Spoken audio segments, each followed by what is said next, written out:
கோயம்புத்தூருக்கு போயிருந்தேன். சரி அங்க வரைக்கும் போயிட்டு ஈசா கோயிலுக்கு போகலன்னா எப்படி அப்படின்னு சொல்லிட்டு டர்ருன்னு நாங்க வந்து கிளம்பிட்டோம். ஃபேமிலியா வந்துட்டு எல்லாரும் கிளம்பி போயிட்டோம். ஃபர்ஸ்ட் டைம் வந்து அங்க வந்து போயிட்டுருக்கோம். இங்கேருந்து கொஞ்சம் வாக்கபிள் டிஸ்டன்ஸ்லேயே ஸ்டாப் நிப்பாட்டிட்டாங்க பஸ்ல.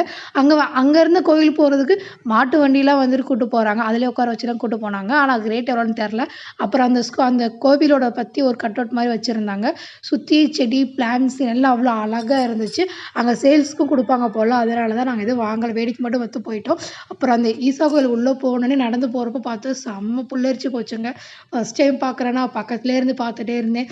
போயிட்டு அந்த கம்மலு, அங்க புறாலாம் நெறைய வந்துச்சு. அப்படியே பக்கத்துல நின்னு அப்படியே உட்காந்து கொஞ்ச நேரம் யோசிச்சுட்டே பார்த்துட்டே உட்காந்துட்டே இருந்தோம்.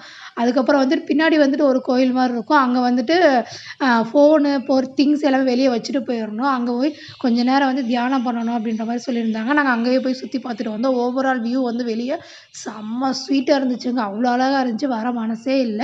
இந்த வீடியோ உங்களுக்கு பிடிச்சிருந்தா லைக் பண்ணுங்க. பாய்.